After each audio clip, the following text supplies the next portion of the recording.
കൊല്ലം സുധിയുടെ മരണശേഷം ആ കുടുംബത്തിന്റെ ചുമതലകളെല്ലാം നിർവഹിക്കുന്നത് രേണുവാണ്. തികച്ചും അപ്രതീക്ഷിതമായിട്ടായിരുന്നു കൊല്ലം സുധിയുടെ വേർപാട്. മുന്നോട്ട് എങ്ങനെയാണ് ജീവിതം തള്ളി നീക്കുക എന്ന സാഹചര്യത്തിലാണ് രേണു കുടുംബത്തിന്റെ ഉത്തരവാദിത്തം ഏറ്റെടുക്കുന്നത്. അഭിനയത്തിലൂടെയാണ് രേണു വരുമാനം കണ്ടെത്തുന്നത്. ബിഗ് ബോസ് മലയാളം സീസൺ 7 നിന്നും പുറത്തു വന്നതിന് ശേഷം കേരളത്തിനകത്തും വിദേശത്തുമെല്ലാമായി പ്രമോഷനും ഉദ്ഘാടനവുമായി രേണു തിരക്കിലാണ്. ഒരു വിഭാഗം രേണുവിനെ പിന്തുണയ്ക്കുമ്പോൾ മറ്റൊരു വിഭാഗം വിമർശനവുമായി രംഗത്തെത്താറുണ്ട്. ഭർത്താവ് മരിച്ച സ്ത്രീ പ്രണയരംഗങ്ങളിൽ അഭിനയിക്കുന്നതും മോഡേൺ വസ്ത്രങ്ങൾ ധരിക്കുന്നതും ചിലർക്ക് അത്ര പിടിക്കുന്നില്ല. വളരെ മോശമായ തരത്തിലുള്ള സൈബർ അറ്റാക്കുകൾ രേണുവിന് നേരിടേണ്ടി വന്നിട്ടുണ്ട്. ഇപ്പോഴും അത് തുടരുകയാണ്.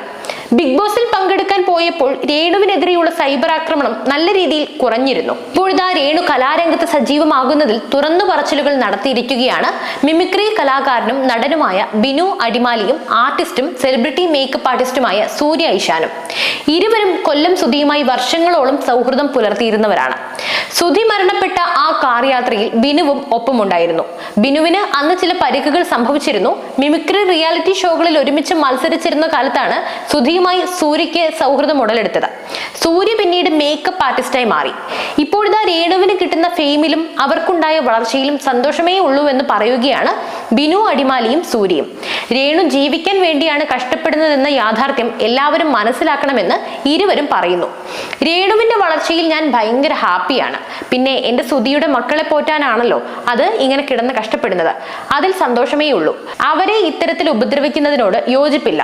അവരൊരു സ്ത്രീയല്ലേ, എങ്ങനെയെങ്കിലും ജീവിച്ചോട്ടെ എന്നല്ലേ ചിന്തിക്കേണ്ടത്. അവൾ ജീവിക്കാൻ വേണ്ടി ഓടി നടക്കുന്നു. പറയുന്ന ആളുകൾക്ക് എന്താണ് പറയാൻ പറ്റാത്തത് എന്ന് ബിനു പറയുന്നു. രേണു ചേച്ചിയെ കുറിച്ച് എന്റെ അടുത്ത് ചോദിച്ചാൽ 26 വർഷമായി മിമിക്രിയിൽ നിൽക്കുന്നയാളാണ് ഞാൻ. എന്റെ മിമിക്രി ജീവിതത്തിന്റെ ആരംഭത്തിൽ എനിക്കൊപ്പം ഉണ്ടായിരുന്ന ആളാണ് സുധിച്ചേട്ടൻ. അങ്ങനെ ഒരു ബന്ധമാണ് സുധിച്ചേട്ടനും ഞങ്ങളുമായി ഉള്ളത്.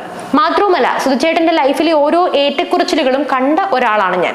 മാത്രവുമല്ല സുധിച്ചേട്ടന്റെ വളർച്ചയുടെ സമയത്ത് ഒപ്പം ഉണ്ടായിരുന്നയാളാണ് രേണു ചേച്ചി. എനിക്ക് രേണുവിനെ പേഴ്സണലായി അറിയാം. ഞങ്ങൾ ഫോൺ ചെയ്ത് സംസാരിച്ചിട്ടുണ്ട്. ഇപ്പോൾ കോണ്ടാക്ട് ഇല്ല. രണ്ടുപേരുടെ കയ്യിലും ഫോൺ നമ്പർ ഇല്ല. രേണു ചേച്ചി കലാരംഗത്തേക്ക് വന്നതിൽ ഭയങ്കര സന്തോഷമുണ്ട്. ഒരുപാട് ബുദ്ധിമുട്ട് അനുഭവിച്ചിട്ടുമുണ്ട്. അങ്ങനെ ഒരാൾക്ക് നല്ല അവസരങ്ങളും നല്ല രീതിയിൽ മുന്നോട്ട് പോകാനുള്ള സാഹചര്യവും ഉണ്ടെന്ന് അറിയുന്നതിൽ സന്തോഷം മാത്രമേ ഉള്ളൂ. അവരല്ല ആദ്യത്തെ വിധവ. പലരും അവർ പറയുന്നതും ടാഗ് ചെയ്യുന്നതും അവരൊരു വിധവയായതുകൊണ്ടല്ലേ എന്നാണ്. അങ്ങനെ ഒരു ടാഗ് ലൈൻ കൊടുക്കേണ്ട ആവശ്യമില്ല.